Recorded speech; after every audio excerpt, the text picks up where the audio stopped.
नमस्कार, आप सभी का स्वागत है newstalk.com पर। मैं हूं आपके साथ शाश्वत मिश्रा।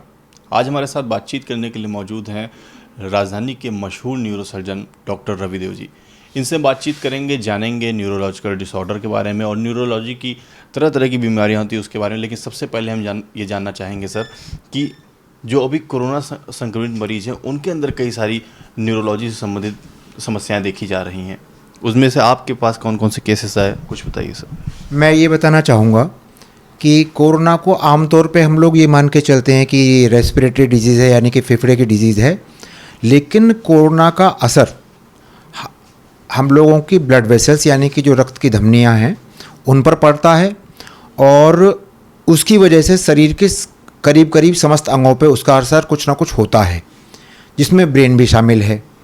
तो ब्रेन की वेसल्स यानी कि रक्त धमनियाँ जो ब्रेन को ब्लड सप्लाई कर रही हैं वो धीमी पड़ जाती हैं। वहाँ पे जो रक्त का बहाव है या धमनियाँ कमज़ोर हो जाती हैं, जिसकी वजह से इस्चीमिया यानी कि ब्रेन के एक हिस्से की सप्लाई ना होना खून की, उसकी वजह से ब्रेन का फंक्शन रुक जाता है। या जहाँ पे धमनियाँ कमज़ोर पड़ जाती हैं वहाँ पे फट जाती हैं और ब्रेन हेमरेज होने का खतरा रहा होता है। ख़ास बात यह है कि आमतौर पर ब्रेन हेमरेज का खतरा जो पोस्ट कोविड पेशेंट नहीं हैं उनको बड़ी उम्र में होता है, यानी कि पोस्ट 70 ईयर्स।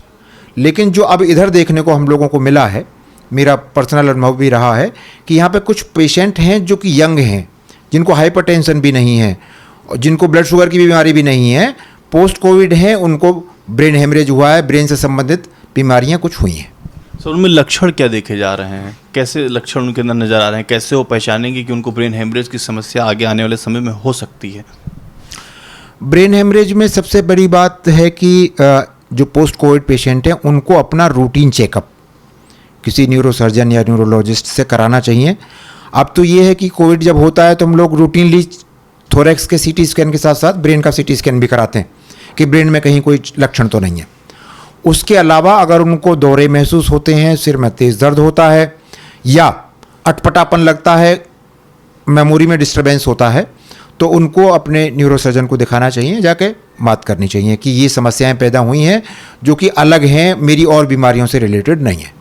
सर, अभी हम लोग आपके पास आ रहे थे, इसके बारे में हमने पहले पूर्व में सूचित किया था, तो हमारे पास कई क्वेश्चंस आए। एक क्वेश्चन आया कि एक व्यक्ति सालों से नशा कर रहा है, तरह तरह के नशे कर रहा है, सिगरेट, शराब, और लेकिन अब उसको ये समस्या आ रही कि उसको गाड़ी चलाने में तकलीफ़ हो रही, हाथ पैर उसके हिलते हैं या कांपते हैं। तो उसको कैसी समस्या है, क्या न्यूरोलॉजिकल डिसऑर्डर है उसको? अब नशे की तो हालत में नशा जैसे शराब का भी है या तंबाकू का भी है। तंबाकू से निकोटीन और शराब से जो एथाइल अल्कोहल है ये ब्रेन के कई हिस्सों पे गलत प्रभाव डालता है। और जो अल्कोहल में हम लोग टिपिकली कहते हैं कि साइकोसिस हो जाती है या डिसइक्विलिब्रियम हो जाता है, सेरिबेलम पे इसका अफेक्ट होता है। निकोटीन का हायर मेंटल फंक्शंस पे अफेक्ट होता है और इन खास तौर से अल्कोहल का लिवर पे भी असर पड़ता है। लिवर हमारे शरीर का डिटॉक्सिफाइंग ऑर्गन है, यानी कि जो टॉक्सिन शरीर में घुसते हैं उसको डिटॉक्सिफाई करके साफ ब्लड ब्रेन तक पहुंचता है। लेकिन अगर लिवर ख़राब हो गया अल्कोहल पीने की वजह से या सिरोसिस की वजह से या किसी और अन्य नशे की वजह से, तो साफ ब्लड नहीं पहुंच पाता। जो रोज़मर्रा की टॉक्सिन्स हैं ब्रेन में पहुंच जाते हैं और उससे हाथ पैर कांपने लगते हैं, कंपन होने लगता है। ब्रेन का खास तौर से जो सेरिबेलम का पोर्शन है या एक्स्ट्रा पिरामिडल सिस्टम है उस पर असर आता है, जिसकी वजह से ये सब होता है। सर, आप काफ़ी समय तक KGMC में रहे, वहाँ पे न्यूरोसर्जरी डिपार्ट के विभागाध्यक्ष भी रहे, आपने कई सारे ऑपरेशंस किए वहाँ पर। मिर्गी सर एक ऐसी बीमारी है जिसके बारे में लखनऊ में अगर बात करें तो आपसे बेहतर शायद कोई नहीं जानता। तो मिर्गी के जिनको लक्षण हैं उनके लिए क्या ज़रूरी उपाय हैं? मिर्गी के लक्षण आमतौर पे जो हम लोग अपने इंडिया में केसेस देख रहे हैं वो इन्फेक्शन की वजह से होते हैं ज़्यादातर। दूसरा जो कारण होता है, जो इन्फेक्शन है, न्यूरोसिस्टिक सर्कोसिस है, यानी कि अगर आपने फल और सब्जियों को अच्छी तरीके से धोया नहीं है, कच्चा इस्तेमाल किया है, सलाद भी कच्चा इस्तेमाल किया है, या इन्फेक्टेड चीज़ें बाहर कुछ ऐसी खा ली हैं, तो उससे न्यूरोसिस्टिक सर्कोसिस की बीमारी हो जाती है और जिसकी वजह से दौरे आने लगते हैं। आम कारण है, बहुत ज़्यादा कॉमन है। उसके बाद में जो बच्चों में दौरे होते हैं वो इस वजह से होते हैं कि उनको कंजेनिटल यानी कि जब पैदाइश के वक्त जब उनका जन्म हो रहा होता है तो दिमाग में ऑक्सीजन की कमी हो जाती है। उस ऑक्सीजन की कमी की वजह से उनको दौरे आने लगते हैं, लाइफ लॉन्ग परेशान रहते हैं। बाकी जो और अनकॉमन कॉजेज़ हैं मिर्गी के बड़े होने पे, वो ब्रेन में गांठ यानी कि कोई ट्यूमर हो जाए, या ब्रेन में कहीं पे कोई इस्चेमिक इन्फाक्ट यानी कि कहीं पे ब्रेन के डीप पोर्शंस में ऑक्सीजन की सप्लाई कम हो जाए, उसकी वजह से दौरे आ सकते हैं। या और भी जो ऑर्गन्स हैं फेफड़े में या लिवर में या किडनी में अगर प्रॉब्लम होती है, जिसकी वजह से दूषित जो रक्त है वो ब्रेन में दिमाग में पहुंचता है, उसकी वजह से भी दौरे आ सकते हैं। सर साइटिका स्पॉन्डिलाइटिस, आपने कई सारे ऑपरेशंस किए हैं इसके भी, तो साइटिका सर किन वजहों से होती है और स्पॉन्डिलाइटिस की भी क्या वजह है? डेली लोग एक तरीके से जैसे लोग बैठते हैं लगातार एक तरीके से बैठने से, या किस तरीके उनको आम लाइफस्टाइल में चेंजेस करने चाहिए? लाइफस्टाइल के दरअसल में जब भी रीढ़ की जो हड्डियां हैं वो कई हड्डियों से मिलकर बनी है। पूरा हमारा जो मेरुरज्जु है यानी कि पूरा स्पाइन है, छोटी छोटी हड्डियां होती हैं वर्टिब्रा जिनको कहते हैं, और दो वर्टिब्रा को जोड़ने के लिए बीच में डिस्क होती है। डिस्क कोमल होती है और उसके पीछे नर्व्स होती हैं। तो अगर डिस्क में कमजोरी आ जाए किसी भी वजह से फॉर एग्जांपल कंजेनिटल अगर कोई रेंट है वहाँ पे परेशानी है, ओवर स्टर्नियस आपने अगर कोई काम किया है लंबे समय तक, अचानक जर्क झेल दिया है उसमें, उसकी वजह से जो सॉफ्ट टिश्यू है डिस्क का वो नर्व को कंप्रेस करने लगता है। जहाँ तक इसके लिए उपाय है, स्पाइन का लचीलापन बना रहना चाहिए और कोई भी चीज़ ऐसी नहीं करनी चाहिए कि जिससे आपको स्पाइन पे ओवर स्ट्रेन हो। यहाँ तक कि हम लोग कहते हैं कि जो योगा भी करते हैं लोग, योगा एक अच्छी चीज़ है, लेकिन उसके पहले योगा करने के पहले ये देख लेना चाहिए कि स्पाइन में भी कहीं कोई ऐसी चीज़ ना हो जिसकी वजह से स्पाइन की रॉन्ग मैनिपुलेशन यानी कि गलत पोस्चर की वजह से डिस्क स्लिप हो जाए या नर्व कंप्रेस हो जाए।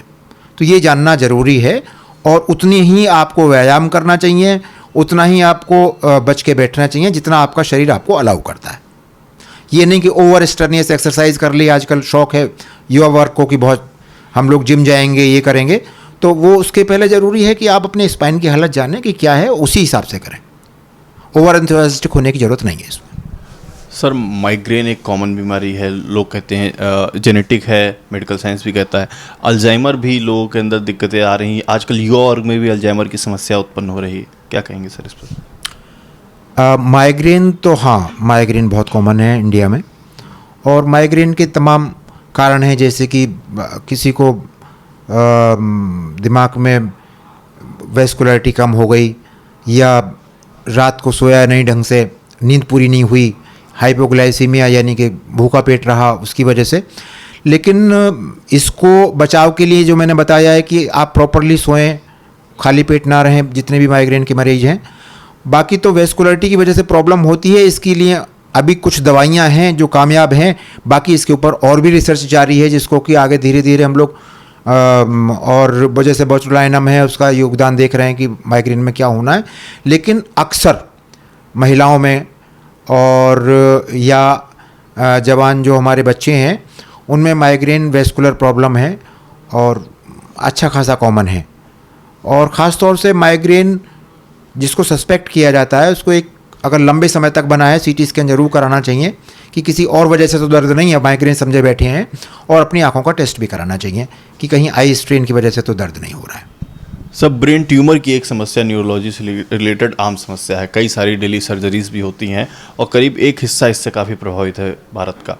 तो ये ब्रेन ट्यूमर में सर देखते हैं कि ज़्यादातर ब्रेन ट्यूमर एक्सीडेंटल केसेस में भी होता है कि हाँ क्लॉटिंग हो गई फिर हो गया, लेकिन ब्रेन ट्यूमर सर कई बच्चों में ऐसा है, जैसे कम एज के बच्चे हैं जो अभी 18 वर्ष के नीचे ही हैं, उनमें भी ब्रेन ट्यूमर के ऑपरेशन करने पड़ते हैं, क्या वजह हो जाती है सर उसमें? ब्रेन ट्यूमर तो देखिए न्यूप्लाज्म है, कैंसर है, इसका तो कारण ही जेनेटिक है कि जहाँ पे सेल्स एबनॉर्मल तरीके से ग्रो करनी शुरू कर दी वो सब होने लगता है। और बच्चों में ब्रेन ट्यूमर ज़्यादातर तो मेडुलोब्लास्टोमा यानी कि जो सेरिबेलम है उसका बीच का हिस्सा होता है, उसकी वजह से मेडुलोब्लास्टोमा होता है। उसमें हम ऑपरेशन भी करते हैं, रेडियोथेरेपी भी लगाते हैं। और अगर छोटा ट्यूमर है तो हम उसको गामा नाइफ यानी कि उसको डायरेक्ट रेडिएशन से भी ठीक करते हैं। जो बड़े लोगों में बच्चों में नहीं, अडल्ट में, युवाओं में या ओल्ड एज में ब्रेन ट्यूमर होते हैं, अगर 3-3.5 सेंटीमीटर से छोटा ट्यूमर है उसमें ऑपरेशन की ज़रूरत नहीं पड़ती है। उसको हम लोग एक गामा नाइफ विधि है रेडिएशन की, जो बगैर किसी चीज़ हटा के हम लोग उसको वहीं पे बर्नआउट कर देते हैं 3 सेंटीमीटर से छोटे ट्यूमर को या 3.5 सेंटीमीटर से छोटे ट्यूमर को। तो इसलिए ये आवश्यक है जानना कि ट्यूमर को अगर अर्ली डायग्नोसिस एमआरआई की जरिए से या सीटी स्कैन के जरिए से अर्ली डायग्नोसिस यानी कि पहले ही पकड़ लिया गया, जब वो 3.5 सेंटीमीटर या 3 सेंटीमीटर से ज़्यादा नहीं बढ़ा तो उसमें ऑपरेशन की आवश्यकता नहीं पड़ेगी, ये बात पक्की है।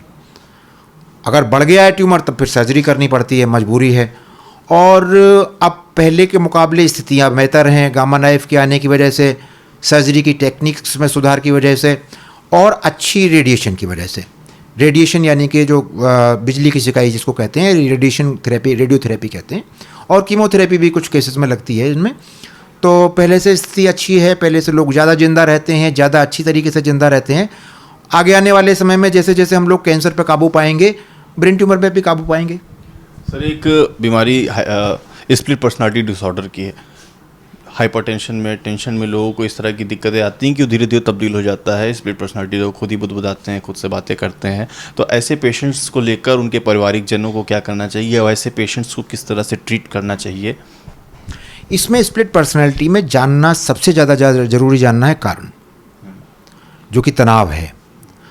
और आजकल ख़ास तौर से जैसे लॉकडाउन का समय रहा, हम लोग कोविड अभी महामारी में जूझ रहे हैं और लॉकडाउन में भी जूझ के आए हैं। बहुत से लोगों के जॉब छूटे, इकोनॉमी डाउन हुई, लोग घरों में बंद रहे, अपने प्रियजनों से या अपने मित्रों से नहीं मिल पाए। तो उसमें भावनाएं यानी कि आपकी जो सोचने की थिंकिंग है वो थिंकिंग डिसऑर्डर हो जाती है, यानी कि आप थिंकिंग चेंज हो जाती है अकेले रहते रहते, या बहुत सी चीज़ें जो आप पहले से करते चले आ रहे थे उसकी वजह से तनाव हो गया, तो आपकी थिंकिंग मोड में चेंज है। तो इस split personality is basically a thinking disorder and it affects when you are in tension. आपको कोई फाइनेंशियल प्रॉब्लम है, आपको कोई ऑक्यूपेशनल प्रॉब्लम है, उसकी वजह से होता है। इन सब चीज़ों से बचा जाए, लोगों से मिलें, सबसे बड़ी बात।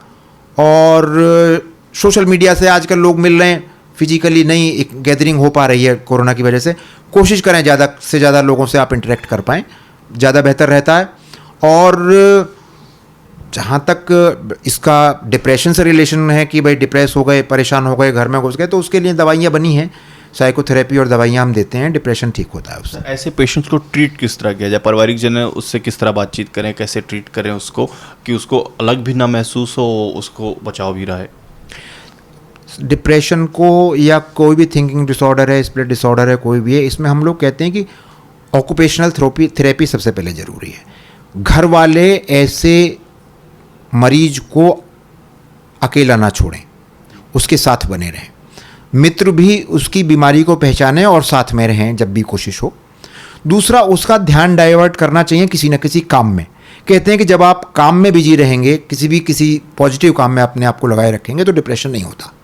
अकेले रहेंगे, कुछ काम नहीं करेंगे, गलत विचार, नेगेटिव विचार आपके दिमाग में आएंगे तो डिप्रेशन होगा।